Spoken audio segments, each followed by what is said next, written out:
Guy brought in this Target Alpha and he had made some mistakes. He tried to fix it himself, which is fine.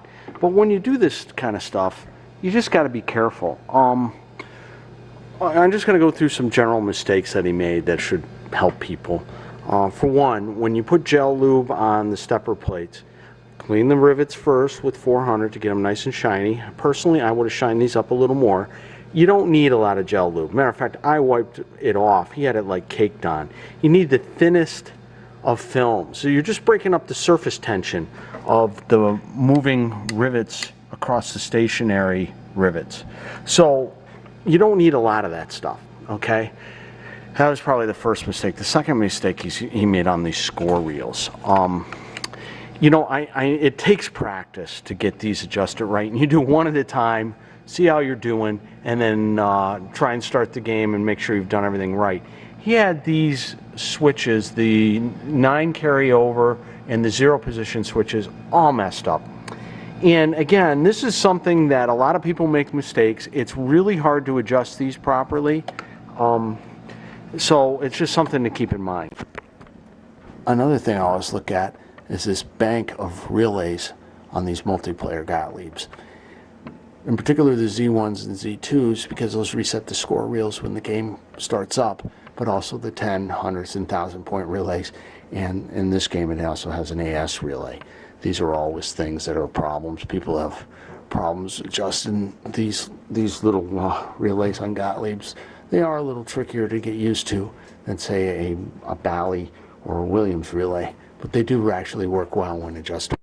The big sin here is that all the switches are normally open except for this one that rides on the top there. And you see how he opens up as the relay pulls in?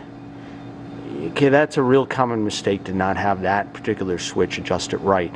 And on this game, there's 2 of those like that. There's the Z1 and the Z2.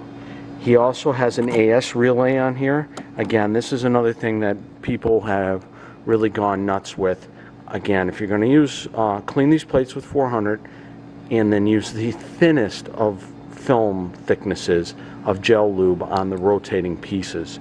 And then also make sure your switches in here, as you can see here, are adjusted correctly with the lightest of tension so that this thing moves without help, because if you have too much switch tension on these blades, it'll impede this relay plate from moving the wheel and advancing the AS unit.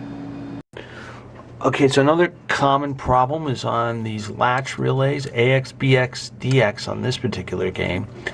They should have a nice clicking motion. You hear the click? Check it out, daughter. That's good. That's good. And these get misadjusted a lot. People just can't get this right. It's a difficult thing to do. These switches have a very fine adjustment.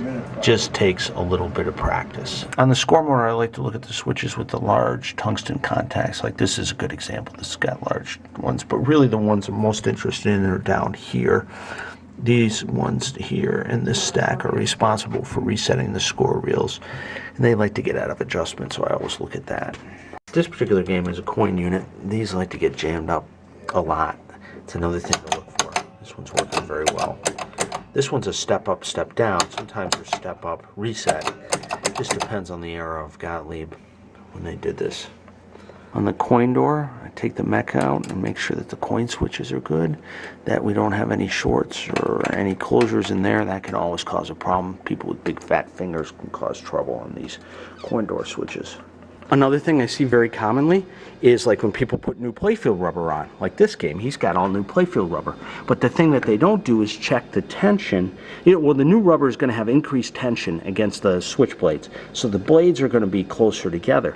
Sometimes the blades will be actually touching, and you'll turn the game on and it'll lock on a 10 or 100 point relay. And that's because with the new rubber installed, they haven't regapped these switches. It really likes to happen on the back of these drop target rebound switches here.